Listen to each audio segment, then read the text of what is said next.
Boom. We're live. How are we? Rugby Pass lovers, friends of the show, friends of myself, and friends of Freddie Burns, who is with me. Welcome to Fan Zone Live on Rugby Pass. And it's live now, but if you're watching it back, it's obviously not live, but we recorded it live, if you know what I'm saying. What a weekend of ruggers if you're a rugby purist. If you're not, you're probably thinking, what was that I witnessed today? Today being Sunday, today being the day in which Ireland probably could have put 100 points on Italy. But before we get into that, let's introduce my partner in crime, former teammate of mine. I was his captain. He was my vice captain. He didn't know he was my vice captain, but he was in my eyes. He was my fly half. It is Freddie, the Destroyer Burns. Freddie, how are we, mate? Big Jim, all right. I'm loving the get-up, mate. I'm loving the get-up. Look at that. Old school. Look like you're about to go to a rave, mate. I'll be honest, it's a bit tight around the neck. I don't know whether that's because Umbro notoriously have done football gear. I know they're into their rugby now, but it is slightly tight around the neck. But I'm going to take that as a positive to my neck and basically the strength I've been doing around there. Mate, it looks good, mate. I'll rate it. Thank you very much, Fred. I like your hair. I look a bit grey on it. I look a bit grey, a bit thin on there. It's the studio lights. Yeah, don't tilt too far forward, mate. Just keep that, chin up. I'll keep the chin up. Talking of chin ups, Freddie, Leicester again, won. Let's quickly get into that. I mean, we could go straight into Ireland, Italy, but we want to talk about that. But let's get into your game against our former team, the mighty Gloucester, who are mighty at the minute. Leicester still flying out. Freddie, you're flying yourself, mate. Look at them old school boots as well. How was that? Gone old school with the boots. Shame about the facials. Quad looks all right, but yeah, mate, gone old school with the boots. A really tough game for us, actually. We were losing at half-time. I think Gloucester, they've gone through a bit of a transition. They've turned into a very good team, a very good pack, and you know we had to pull out a performance in the second half to get over the line. So a good win for us, mate. We'll take it. And the big one this weekend against Sarries down at what's it now? The Stone X or whatever it's called. The Allianz, whatever it is. So, mate, yeah, big game. Big game's coming up, mate. Every game's a big game now, though, Jim. The Premiership, I know it's the old cliche, but it's tough, mate, especially in this Six Nations period. So we're just happy to get another win and move on and get down to Sarries. No, the Prem's absolutely thriving. Love watching it every game. Like I said, it's a big game, and it's generally quality, even in these winter months. Let's get into a game that didn't have much quality from Italy. I don't want to sound too harsh, but we've got to kind of say it how it is. If you look at the interaction on social media, you know, Ireland 57, Italy 6, and there's a few talking points that we can get into around that. We know Ireland are good, Fred, right? We know that they're a phenomenal team, obviously beating the All Blacks, came close against the French. You know, they're one of the form teams in the world at the minute. And we know that Italy have been struggling in the Six Nations. We look at some of Leinster's scores, which are in the high 40s and 50s, and even higher than that when they played in Europe against Bath as well. But how do we look at this Italy team now, Fred? I mean, it's been a while since they've won a game. There was all the talk about South Africa coming into the Six Nations, and there was uproar because of the romance around it. But it's yet another game. I know they've got Scotland up next, and we'll come on to the games in front. And they did have one arm tied behind their back today, obviously with the sending off of Faiva, and then because the other hooker, Gianmarco Lucchesi, went off injured. The rules are around World Rugby and the laws around not being able to bring on a front row replacement means that you've got to take another player off. So they're just completely, we're going to struggle anyway, but they're just completely folded off the back of that. I mean, Ireland, as we know, are a phenomenal team. Look, I'm waffling a bit here, Fred, because I'm trying to kind of lay the picture out. Of Jim, why they've got 57 points put on them. Go on, hit us. It was a farce, wasn't it? Let's be honest. Like, it was a game that you probably didn't want to tune into anyway. I don't want to sound too harsh on it. I thought the endeavour they showed, the fight that they showed to keep making tackles, and actually Ireland will probably end up being disappointed scoring, they scored 57 or whatever it ended up being. So that kind of tells you exactly where that game was at. I thought, soon as Italy went down to 13 men, even before that, you knew it was going to be a bit of a cricket score. And I just felt for those Italian players, mate, in the end. But what the solution is, we discussed it the other week, Jim. We don't know. For me, the positives from the game, it was great to see Mikey Larry get on, start and score a couple of tries on debut. Unselfishly gave the ball to James Lowe as well for him to get a second rather than going for his hat-trick. And that's all you can take from the game, mate. I don't think Ireland will spend too much time necessarily reviewing it. I think Italy, they'll just keep trucking away as they do. But I don't want to sound too harsh. I've got mates who play in that Italian team, but it's a tough watch at the minute. And it's sometimes you question whether you even want to tune in and watch it. Yeah, but it is a tough one, and it's hard sometimes working in the media. You're still a player, so it's probably even more difficult for you. But as you say, I know some of these Italian players. I was in Italy for their Autumn Nation series against the All Blacks, Argentina and Uruguay, respectively. I'm one that talks about Italy in the kind of best and highest regard possible. We did a documentary on Rugby Pass behind the scenes in their week against the All Blacks. Got unbelievable access. There's some great people in that setup. Yeah. I've spoken about Benetton Treviso doing well in the URC, winning the Rainbow Cup. And we're trying to draw out these positives. That guy, Lamaro, the skipper, brilliant player, brilliant. And it isn't through lack of endeavour. Like, that isn't it. But and we can talk about Scotland, France. My point being, there is a level of that you can compete at. And Italy aren't at that level in the Six Nations. And then there's another level, the French and the Ireland level. And there is a gap between the other teams and France, and it seems Ireland as well. We'll find out, obviously, in Ireland's next game against England at Twickenham. But this is the question is going to linger on because, like you said, you're looking at that game. You know it's going to be a comfortable win for Ireland. You're happy for Mike Lowry getting a start as well, fully deserved, and you don't want to be too negative on it. But a lot of it lay around the sin binning, and then obviously the sending off of Faiva and Italy having to play with 13 men. That's something that needs to be sorted out. I don't know where it goes. Do you reckon there should be, I see Lahif's tweet here. I saw a good mate of ours, Nick Wood, went back to him. Obviously, Woody's doing a bit of sort of refereeing at the minute. He sort of went back and said, how would you change it? Do you know what I mean? How can you change it? I don't think you can pull someone off. That's the thing, Fred. I don't think you can. I understand someone's been sent off, but if it goes down to uncontested scrums, which it did, we'll just leave it as uncontested scrums. So if the scrums are uncontested, why do you need 3 front rowers? So Alex Payne, a man in the know, of course. Yeah, that's the exact point.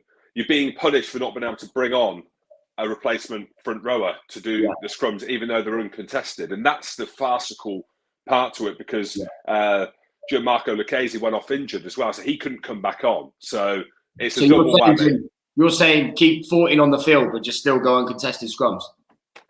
Exactly. Is that what you said? So you just put a back row or whatever, and because it's uncontested, someone can be technically in the front row and just lean in. Exactly. That way. Yeah, no, exactly mate. Right. But it did, didn't it? It just makes it. It was going to be a tough game for Italy anyway, but it kind of makes a farce out of rugby a little bit, mate. Do you know what I mean? And I'm not sat here saying that I have the solution and I know the answer to how they change it, but do you know what I mean? It was early on in the game, and suddenly it's just a foregone conclusion then completely. And you kind of, honestly, I was tempted to just switch off, mate, and watch something else. So yeah, we can sit here, it's easy in our armchairs, mate, on a Sunday criticising, but it makes a farce of the game more than anything. And unfortunately, if it was Ireland who had that issue, say they had to go down to 13 men, it would be interesting to see how the game unfolded then. But when you've got Italy who are already up against it, and that then happens, it kind of is, what is the point? Do you know what I mean? In my eyes, so it's an interesting topic, that, Jim. Yeah, it is, and we'll see where it goes. But we're not going to talk about it anymore because we're 10 minutes in. Let's pick up. Come on, let's get positive. Well, I don't know if I can yet because I feel a bit bad. Let's talk about Scotland versus France. 36 points to 17. Scotland got a try. Duhan van der Merwe at the end. Of course he did. He was phenomenal. And I was at the game live and I did an article after that read very negative this morning. And then I went back and watched the game. And my goodness me, yes, I was negative on Scotland because of the scoreline and from where I was sat, which was high up in the stands. It looked like we were off our game, and we were slightly. And I say slightly, my point being, France were absolutely phenomenal. And again, in my article, I said, France didn't get out of 3rd or 4th gear. That's probably a lie. I think they were in 5th or 6th gear for the whole game. Their counter-attack, their defence, their energy. And this was the big question, Freddie, going into this game about France, about looking at where they are as a team. Beaten the All Blacks in the autumn. They beat Ireland a couple of weeks ago in game 2 of the Six Nations. Could they go on the road to a stuffy place, a place they've struggled, a team they've struggled against? They've lost the last 2 times against Scotland. Can they come to BT Murrayfield and pull something off? And not just win, but win well. And my goodness me, Freddie, I mean, I can go on and we can maybe get into that game because there were some phenomenal talking points. How good were France? Mate, honestly, serious team. And I've said on this chat a few weeks ago that I don't think any team was going to win the Grand Slam, and I will eat my words because I think that was a real statement of intent from France. And especially at the start, mate, you watch it, Intermac puts the restyle on the full. They then miss a pretty simple penalty kick at goal. And you're going, right, here we are, standard France. Do you know what I mean? They're bottling it away from home. And then Dupont gets the ball, that counter-attack. The mixture of pace and power in their game is frightening. And I know Dupont, Untitled, these kind of boys get it. But I look at like Cameron Wackey and those guys, mate, they are just absolutely phenomenal. And I watched the game today, and I didn't think Scotland played that badly at all. I feel like the game was almost lost in the sort of 5 minutes either side of half time, where, you know, Hogg gets that opportunity. Does he score it? I don't know whether he definitely scores it because I think Untimac's there covering. But Scotland score there, convert, I think it becomes a 2-point game. They don't. In the next minute, just before half time, Gael Fickou scores that ridiculous try where he runs halfway across the field and scores in the corner. And then straight after half time, Dante scores with a little bit of luck from the bounce. But Jim, how many times have you played in teams in your career and or spoken about teams and everyone goes, use the word ruthless? And I thought France were absolutely ruthless against Scotland. It was a great game and they just took opportunities and Scotland didn't. And similar to Ireland in that first game against Wales, it was honestly just a joy to watch. You watch it and you're just like, this is unbelievable, this team. Yeah, we're watching the old Alliance Trophy, that picture. I didn't even know there's like a trophy for every game now. I don't mind the one Wales versus Scotland. It's the Doddy Weir Cup, so I'm all for that. But the old Alliance Trophy, there's another one. Get the commercial partners in. Hey, Jim, when you've only got 5 caps, mate, you need a trophy for every cap. So I would have enjoyed that. I watched Dupont live, right, and I have seen him live before. But I've not seen him live as World Player of the Year and all this hysteria. I've seen him on the front of Vogue magazine in France. And I was with my father-in-law, I was with my wife, and I said, look at this scrum half. He is phenomenal. That was an understatement. I underplayed it. That's the tackle on Ali Price, the covering tackle where Ali Price goes through, I think, and ends up staying down because he felt the force of Dupont from behind him. You mentioned his break, which effectively set up the first try for them. What did you think of the kick that went through? Because I thought it was a decent kick. I mean, if that is any person in the world, apart from Dupont, nothing's happening there. Just, Freddie, just from your point of view, having played with some world-class players in your time, some world-class scrum halves, how good is this player? Is he one of the best players you think we've ever seen? He could be one of the best players I have ever seen play rugby. No, mate, 100%. And like you said, I feel like Scotland would be sat in the change rooms afterwards and being like, we actually didn't do a whole lot wrong. Do you know what I mean? Like, they didn't perform badly. That kick downfield, I think there's 3 or 4 players covering Dupont, and yet somehow he gets through. And like, there's just these players, mate, aren't there, that just do things that you just think, like you say, you're scratching your head. How have they done it? And the thing is as well, mate, he's a scrum half, right? He's not like, I know he's quite stocky, he's powerful, but he's obviously pretty short. But he goes through, and then he just drops, just for the crack, he just sort of holds the ball in one hand, drops the shoulder on, is it Ali Price in the backfield, sits him down, and you just think, you don't need to do it, mate. You're already ridiculous. But when they are in that form, and one thing I will say, Jim, as well, he is ridiculous, but that pack and the platform they give him when they are, you know, I'm a fly half at the minute, reaping the benefits of sitting behind a pretty dominant Leicester pack. But for a 9 as well at international level, when the ball's quick, I think there was a stat on the TV for the try in the corner, who scored it when they offloaded a couple of times. Dante gave the was it Mofana's try? I think it might have been. It was like a 1 second breakdown off the lineup, and you just can't get your defence set, mate. They've driven the line out. They've broken out. It's a 1 second breakdown, and everyone's so worried about Dupont and Untimat that they all race in. And to be fair, it's unbelievable hands.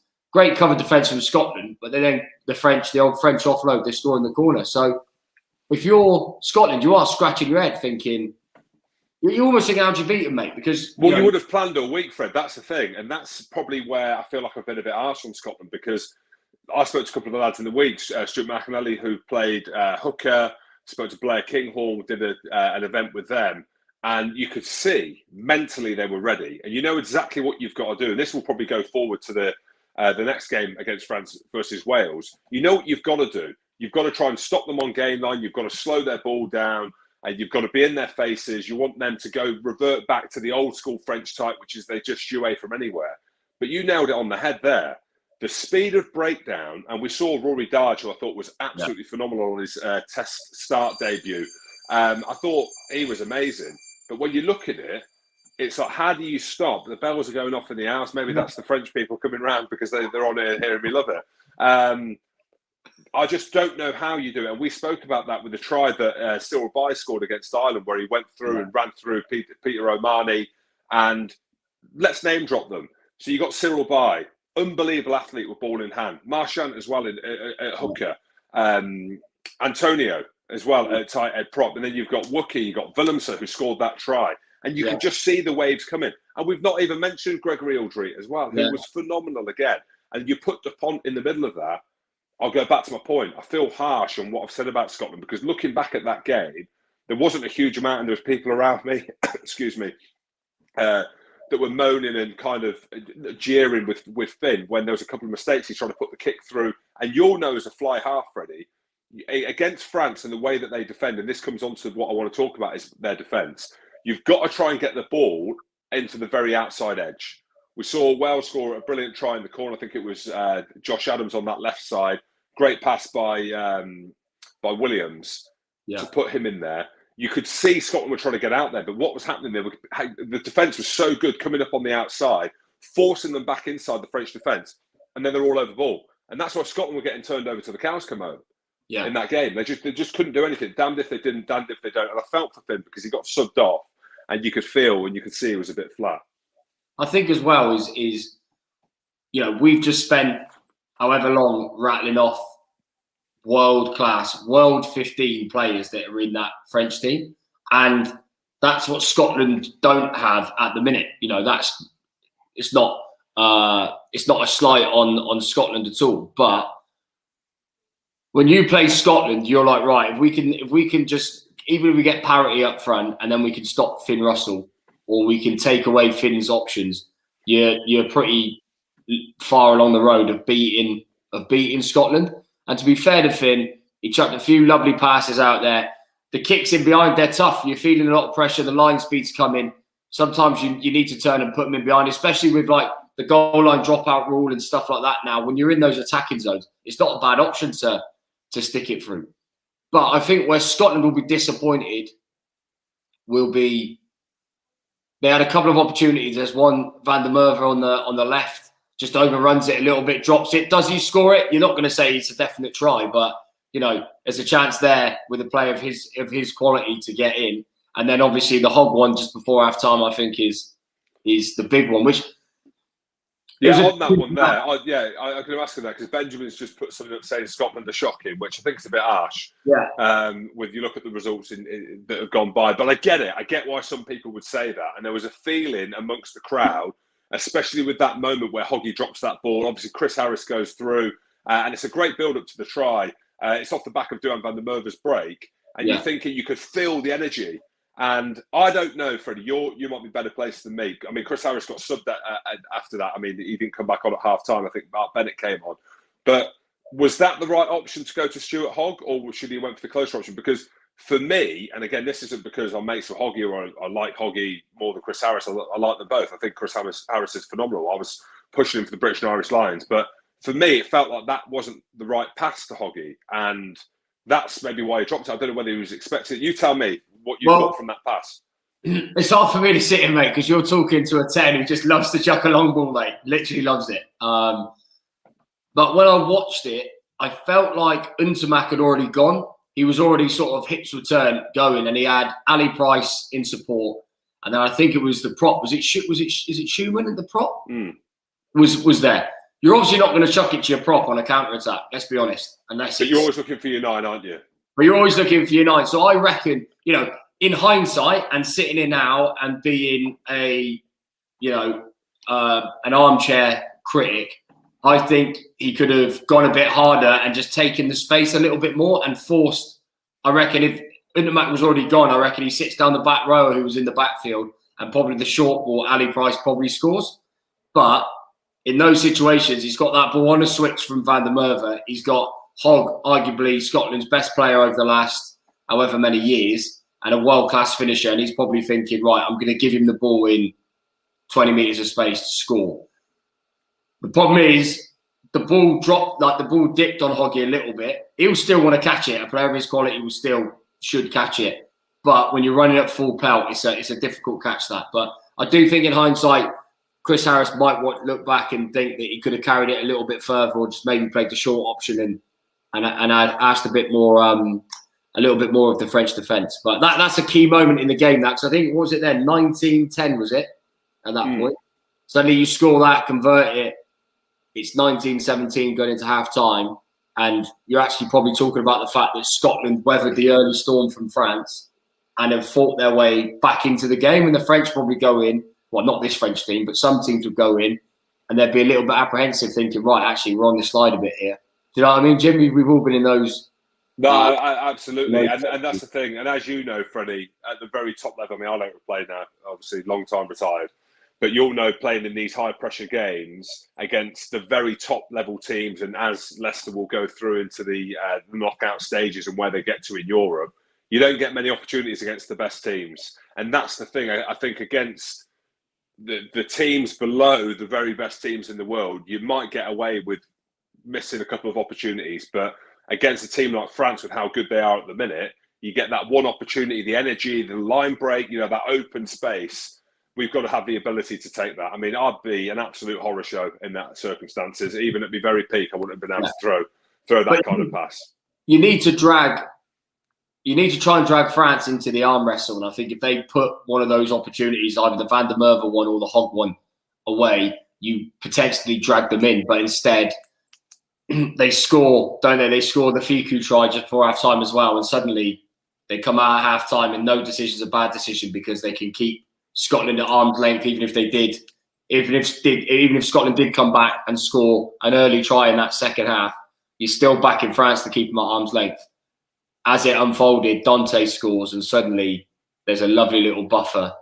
Scotland have to try and keep hold of the ball, have to try and force things. Then France just coming alive on turnover and scoring some unbelievable tries. So that would be the moment that Scotland will rue the most. But like I said, I don't actually think it was that bad a performance from Scotland. I just think France were unbelievably ruthless and efficient. Yeah, absolutely. Big shout out as well. Let's talk about Rory Darge just quickly. Maybe I could talk about it, Freddie. I've commentated on him loads this season, but on his first start for Scotland, it was meant to be him and Hamish Watson in the back row. Hamish Watson pulled out on the Friday because of COVID, so there was a bit of a shuffle in the back row with Nick Hayling coming in. But you're looking at this lad, Rory Darge, who Cockers, Richard Cockrell, let go from Edinburgh. I don't know the ins and outs of it. This is just the narrative that's been spun up here. Wasn't good enough for the old Edinburgh.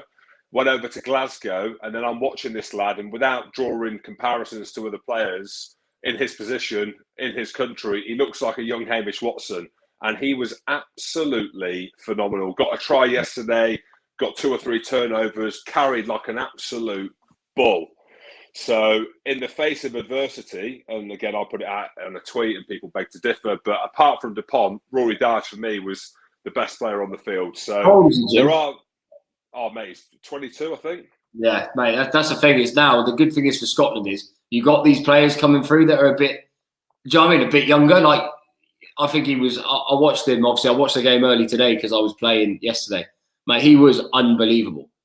Like, so good. And that try that he scored, people underestimate the footwork.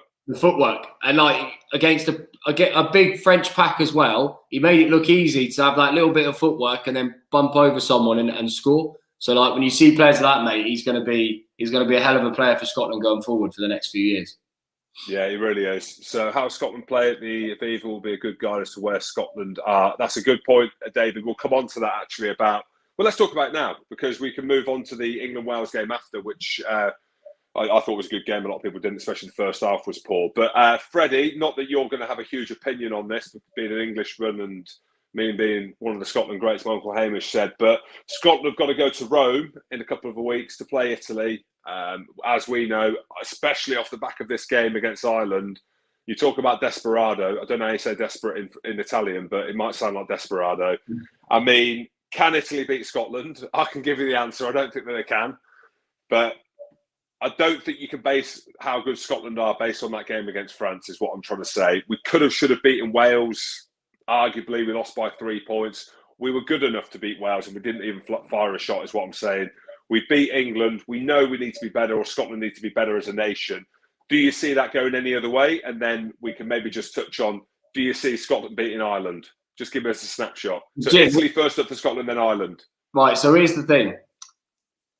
What? Sorry, is it Italy and Rome? Or Italy and Rome, and then Ireland in Ireland. So, like, do I think Italy will beat Scotland? No. Do I think that it's a foregone conclusion? For me, this is where my question mark now is still over this Scotland team. So, Scotland went, great win first up against England. Do you know what I mean? Then went down and lost in Wales, and then lost this weekend to an unbelievable French team. This is where, if we are going to start, if Scotland are going to become this team now that we're like, yeah, they're consistently up there with, you know, the sort of the Englands, the Wales, they go to Rome and they dust Italy up. That's where, if they go there and just scrape a win, people will start going, sort of standard Scotland. Do you know what I mean? Just a little bit better than Italy, sort of that 5th place team. You know what it's like, Jim. I can't see Scotland getting beat by Italy, mate. I can't score tries. Yeah, I can't see it either. But this is where I think, for me, I'm looking at Scotland. I'm saying, right, go to Italy and put 40 on them, and then suddenly people are going, right, this Scotland team are now getting more ruthless. Do you know what I mean? That's for me. Fred, this is the thing. It's hard because, like, the Scotland thing is hard because if we're going to beat Italy, now if we put 20 points on them or 30 points or 40 points, I'll answer the question that came in then. We're going to struggle to go to Ireland and win. Do you know what I mean? So then how do you look at this tournament? How do you look at it? 2 wins. Okay, we beat England. Big win for us. Didn't play amazingly well, but big win. And then we beat in Italy, which we're expected to do. And then what? Do you know what I mean? Yeah. And then what? There's no real kind of evolution. But anyway, Fred, we're going to move on. We're going to move on to the probably the big talking points from the weekend around the England-Wales game. England winning 23 points to 19. I've got my notes here, just triple checking. It was. Wales didn't fire a shot in that first half, Fred. I know Wales don't start well, and Dad Bigger mentioned it after the game. Give us a snapshot on kind of what you felt about the game, because I enjoyed the second half. Obviously, Wales came back into it. There's a few talking points that we can go over. Physically, I thought Wales were there, but their accuracy wasn't there around the breakdown, especially in that first half. And the game didn't really get out of second gear, did it, with all the breaks around the scrum and the penalties and stuff? Yeah, it was a bit stop-start with all the mistakes and that. But I thought when the ball was in play, I thought there was a ferocity and a speed to the game that I actually, like you, Jim, I enjoyed watching. And sometimes the good games are those games that it was like watching a boxing match, and England are just dominating, but Wales almost had that. You knew that they showed signs of potentially having that knockout power. I thought Alex Cuthbert had one of the best games I've seen him have in a long time. And when he made those line breaks and stuff like that, you're watching going, hang on, like, yeah, all right, England were in control, but Wales are dangerous here. And I think for England, they'll obviously be happy to win, mate, but they'll be disappointed. I think, the Don Brandt try, for that to be the only try they scored for all the endeavour they showed, I think it's a bit disappointing. Do you know what I mean? Like, you'd expect... Well, that's it. But that's what I mean. I think that is the kind of snapshot of the game. Like, when you look at it, and you broke it down there, because a lot of people were not enjoying the game. Rugby Pass, we put out a funny meme of that skeleton at half-time, watching the Wales versus England game. But I was similar to you. You take out the breaks and, the stuff that was going on around the scrums, which I didn't think England wanted to scrum. That's what it kind of felt like. But you take that out of it, I agree with you. Like some of the contact area, the collisions of Faletau, Moriarty against Tom Curry and Courtney Laws in them kind of tight exchanges. That man Faletau I thought was phenomenal.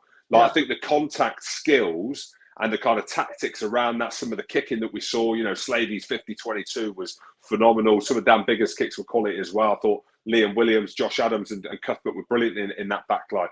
Forget it, we'll say them all. I thought Tompkins was good and Watkins as well. So, with the late change that England had with Manu Tuilagi, that was the big talking point in the lead-up, was how they were going to potentially change. Again, this is the thing. Pete, I think I had England to win by 8. It might have been 4. I might have changed it when Manu pulled out.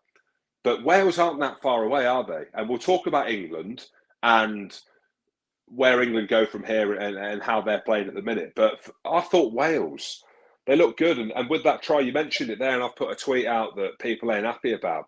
It ain't a try. Like, Adam Beard has been bumped in the middle of the line-out by Marrow and whoever else is around him, and they couldn't get up in the air. Do you think Wales are really that poor in the line-out? They're not amazing. They're not amazing in the line-out, but they ain't that bad, where they throw the ball straight over the top. Moriarty gets pulled in, and obviously Don Brandt's free at the back. And that's what Wayne Pivac was alluding to in the press conference, and he didn't say it. And I suppose let's just talk about that point now, Brett, because you're a player now. How hard is it when something like that happens in the game, both as a player, not to tweet about it, but as a coach, do you think not to say something? Because you could, we know loads of things could happen off the back of that, and that isn't the turning point of the game. But it's a big, big decision. Carl Dixon, who I thought had a good game in shot there, he was obviously the Scotland game. But when you look at it, was it the Scotland game? Yeah, it was. Yeah, it was Mike Adamson, wasn't it? There's so much going on. When you look at that one decision, Fred, do you think Pivac's going to get in trouble for it? Do you think he's entitled to say these things? Because there's a lot on the line, and that try for me, and I'm telling you straight, it's not just my opinion. I'm telling you now, it's not a try. It's a pen to Wales. Mate, I don't understand why the refs can't be criticised, if that makes sense. Like, don't get me wrong. Can in a post-match interview there be an onslaught on the refs? Of course not. Like, they're humans. They're out there, mate. They're doing the best they can. However, England-Wales, massive game, 6 nations. Wales have dragged themselves back into the game after being dominated, in the first half. And then that decision comes. Like, Pivac's well within his own right to be upset, angry, and want to ask questions and get the answers for it. And as you said, Jim, like, Wales will be fuming because, all right, England dominated that first half, a few penalties from Marcus Smith. But inevitably, that try is the try that wins the game for England. And like you say, like, if it's as stonewalled as that, Jim, I'll admit I was obviously playing, so I watched it back pretty quick. I've not been over it and analysed it and reanalysed it. And you're a line-out guru, Jim, so you see that stuff that I don't. But yeah, 100% Pivac should have the right to air his frustrations and ask questions of the referees. I don't get why. Well, I think for me, I should put it out there. Like, I'm not a Welsh fan. I'm more of an English fan than a Welsh fan. So this isn't me anti-English, wanting England to lose, but I'm in the media. We need to talk about it. The Six Nations is going to be tightly contested. And look, I know Mike Adamson as well. Like, he's a good bloke, and I'm glad to see him come through some adversity to be officiating these games. For me, it shouldn't come from him. It should come from the TMO. Brian McNeeson, I think, was on TMO. But Jim, that's what they're there for.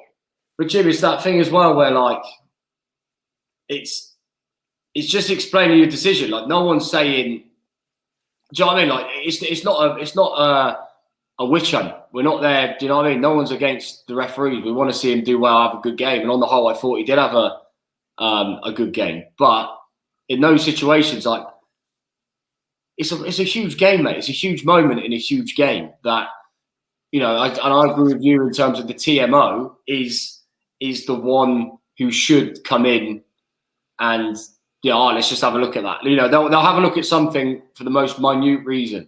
Yeah, something like that, which is a big moment in a big game, it should be reviewed.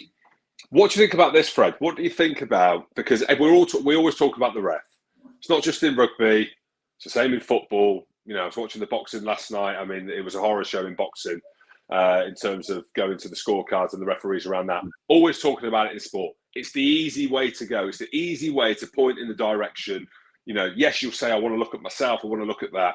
But you know, these big decisions give us something to speak about. People are going to interact with this part of what we're talking about, Freddie. Was it a try? Yes or no? Should have Wales won the game if England hadn't scored that try? You mentioned England scored 1 try, Wales scored 3 tries. So in that sense, it's a big talking point. My question is, Fred, and I've got an opinion on this. I think the TMO should have more say, because the referee obviously has the say on the pitch, and I get that because he can feel it. But I think what the referee should have the ability to do is give the opinion and give the final say to the TMO. Take the emotion out of it. Take it completely away and let the guy that sat in the booth with the 3 or 4 screens with the slow-mo make the decision and say, look, mate, I've made the decision without the fans, without the emotion, without the screaming, without the players, without the pressure. This is the call. Done. And the referee says, call's been made from up there. He can see it. That's it. Done. But it isn't. It always goes back to the referee to make that decision. On-field try. I've given an on-field try. Do you know what I mean? So I don't know what you think about that. There's 2 things, man. I know we're now getting into a whole different sort of subject, but the 2 things that annoy me most is why.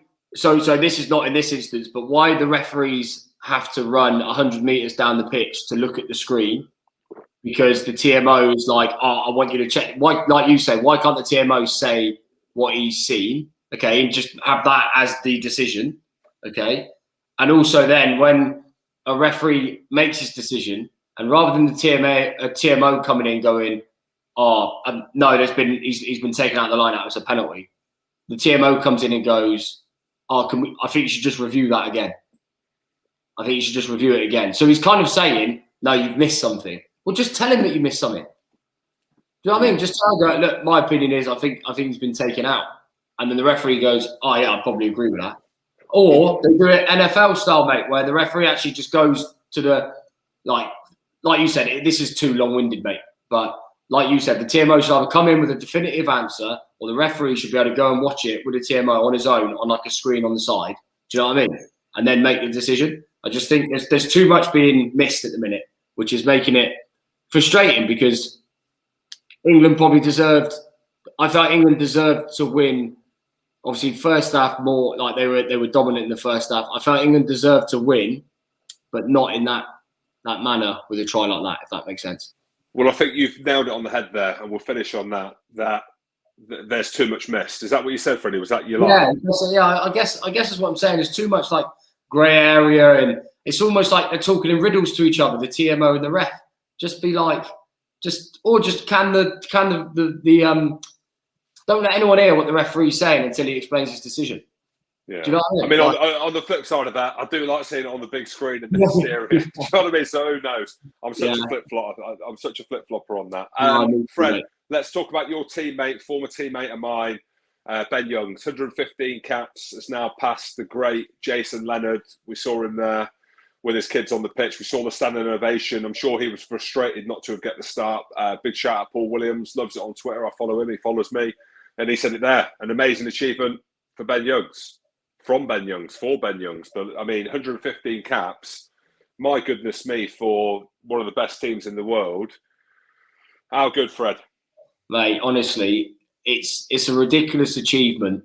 And I was talking to my older brother last night about this, and we were just saying about how, if you think about how many players and how many scrum halves in particular have come through and played for England in the period that he's played there and been at the top, it is amazing. And you know him, Jim, you know him personally as well as I do. He's just an amazing bloke from an amazing family. And I know everyone says, oh, good bloke, all this, but genuinely, for a bloke who's got 115 caps, you'd let him go for being a little bit potentially arrogant or act a certain way. And he's just completely not like that. And I think even with the way you've seen him in the press on the England stuff, talk about Randall and Rafi Quirk and these guys, and I see it every day at Leicester with Jack Van Portfleet. The time that he puts in to helping the youngsters develop and become better is second to none, mate. And he deserves all the praise he gets. You know, he's had his critics over the years, mate, but he'll go down as the best 9 I've ever played with, hands down. Well, there you go. And it says it all. I think you said that. He's had his critics. He's had his ups and downs. It's not been all glory. You know, he's had personal issues with his family. He's missed Lions tours and stuff like that. There's a lot that's happened in his career. And I played with him as a young lad coming through. And, you know, what a lovely bloke. And just to reiterate that, not just, you know, Ben Youngs, the Tom Youngs, this whole family. Yeah. And they're a credit to the game of rugby. They really are. So to see him get 115 caps for England, and it's going to be more. You know what I mean? It's going to be more for him. It is a absolutely phenomenal achievement. So Ben Youngs, a big shout out to you and your family, who you mentioned and you obviously referenced, because it's not just about the player, it's about the sacrifice and the work and of your family and your coaches and school and everything like that in the background. Freddie, how do we look at England? What's the kind of snapshot? I know I want to ask about this. Marcus Smith got man of the match again. Lawrence Dallaglio sounded a bit croaky. Sounded like he'd been on the smash the night before, the greatest of all time. Not him. Lawrence Dallaglio, he might be the greatest of all time one day, but Dallaglio gives him man of the match. There was a little bit of conferring throughout the game. I thought Maro Itoje was phenomenal. I think you could have given it to a Welsh player, Faletau, as well, like you mentioned, but Marcus Smith got man of the match. Is everyone just riding that kind of Marcus Smith train at the minute, which is going at a rapid speed and probably electric and not steam? I think so, mate. I think the dishwasher's finished. I think he kicked 18 points in the game, was it, in the end? Like, that's a good points tally in an international game for a lad who's still early in his career. But I did think Itoje, as well as you, mate, was world class. The question I want to ask you, Jim, and I know he's a mate of yours and all this sort of stuff. Do you think, with Farrell being out, like, are England missing Farrell at the minute, do you think? I think he is. You want a headline, don't you, Fred? Yeah, I was just thinking this last night. I think they are. About Manu being out, and then I looked at the way Slade played at 12 yesterday, which I thought he had a very good game. And you see the way Randall played the game yesterday. I thought he brought pace to the game. Marcus Smith pace to the game. Obviously, Farrell was due to be the babysitter, wasn't he, for Marcus Smith to help him? Well, this is the thing, Fred. No, this is the thing, and this is what I kind of hate the word experience. I hate it. Yeah. You know, I got thrown that around when I was a young lad why I didn't play games, because they were going with experience. And then when I was experienced, that never got thrown around, that they need experience. But with Farrell, I think it is the experience. That is what England look like they're lacking. They're lacking something, right? And we know that Manu Tuilagi would have changed that something into something spectacular. And unfortunately for Manu with his injury profile and everything around that, it's always going to be a thing, it seems. Yeah. I know Farrell's had his injury problems, obviously did his ankle, then apparently he's done his other ankle and he's out. And me and Andy Good chat about this a little bit. He disagrees. But I think with someone like Farrell, you're missing that experience. And his experience is different to Ford's, because Farrell is such an alpha, such a kind of personality. He's a captain. You know, he's a northerner. He's rugby life, his blood, it runs through with his dad. Yeah. And they're missing something. Whether or not that is it, I don't know. But it seems like that's what it is. It seems like they're missing something. You look at Wales, right? I know they didn't win the game, but the experience of Dan Biggar at 10. But then you saw the difference when Jonathan Davis come on. Yeah. You see the difference with Faletau in the team. Like, these ain't just good players. They're great. They're great players. And Farrell falls into that mould, Freddie, as you know. And if you're looking for England to do something in the World Cup, you know, this Six Nations now, as we probably are aware, is going to belong to France. You know, and a lot of it's going to come down to the next game, France playing against Wales, England playing against Ireland, obviously. But it looks like it belongs to France.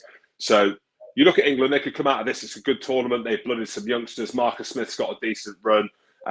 We've seen a few different kind of combinations. We've seen Don Brandt have a run at 8. We've seen Randall have a run at 9. And what else do we learn from that? I'm not too sure. Jim, the reason I asked that question as well is just I feel like short term England are missing Farrell, like obviously with that experience. But I think in the long term, to give, like, so instance, if Farrell was playing the Six Nations, well, A, I wouldn't be playing for Leicester now, because Ford would be back. But B, if Farrell was playing for England, Marcus Smith wouldn't be taking like the goal kicking, for instance, and having that. I feel like because Farrell's missing it, it heaps more leadership and a little bit more pressure onto Marcus Smith, and we're really finding out whether he not sinks or swims, but how he can handle it. And so far, you know, his goal kicking yesterday, I think he already missed one. You know, his goal kicking for England since he's been in there has been. It was an easy one though. I would have got that one, I think. Hey, no kicks are easy, Jim. But we are giving that exposure to a Marcus Smith now. He's been exposed to having to lead that back line a bit more. So I feel like short term, yeah, they are missing Farrell, and when he comes back, England will be a better team because of it. But I feel like long term, I think it's been brilliant for Marcus Smith. Even if England are lacking a little bit of punch, to have to deal with, you know, kicking your goals, Wales at home in front of 80-odd thousand, however many million watching and stuff like that. I think it's long run. I think it's good for England. Yeah, absolutely. Well, let's kind of round this up and look forward to the next round 1, 2, 3, round 4, and it's a big round. We've got a week off, a fallow week within the Six Nations, which I quite like. Other people might want it to carry on, but nonetheless, let's have a look at the game Wales versus France. So, how do Wales beat France? Can they beat France? And I think out of all the teams, I think Ireland had an opportunity, as we know they didn't. But I think the way that Wales play, because they can slow the breakdown down, Wales have just got this knack of doing stuff around the breakdown that just slows it down. But I'm asking you the question, Fred. France versus Wales looking forward. Like, is it as easy as it looks on paper? France will go to Cardiff and beat Wales. No, it's 100% not as easy as it looks on paper. I think, as you just touched on, the breakdown's key, like it always is. If Wales can drag France into an arm wrestle, can stop Dupont, Untimac, Dante, Fiku, these boys getting quick ball, then they stand a chance. However, I genuinely think this is a once in a generation kind of France team where if they turn up and decide it's on against anyone in the world, I think they win. That's how good I think this French team is. So it's going to be interesting to see how it goes. It's not a foregone conclusion, but I think France will win still. Yeah, I think so as well. I'm loving Wales at the minute, though, I have to say. I'm loving the way that they're going about their business, the humility. I'm loving Dan Biggar at 10 and the physicality across some young players that they've got. Tame Basham in the back row. Great to see Ross Moriarty going out there doing his thing as well. But we're talking about, Freddie, you just said it. You know, well, John Barkley called it, and I think Jono agreed with him. And if Jono agreed with him, then it must be saying something right that France is the best team in the world at the minute in terms of the way that they're playing. What do we have from Luke? In Cardiff, Wales have a good chance. It won't be a walk over for sure. I think that's what we were saying as well, Luke. We agree with you, mate. It's not going to be easy for France. I mean, the next couple of games for France aren't going to be easy, but if you want to win a Grand Slam, you don't do it easy. We've touched on Italy, Scotland. We both agree that Scotland are going to win. The big one, is this on Paddy's weekend or not? Have I read something away from it? I think it is. England versus Ireland, Fred. Is it Paddy's week? Can someone, the producer, just put a yes up on the screen if it is? Because I think that adds to the energy.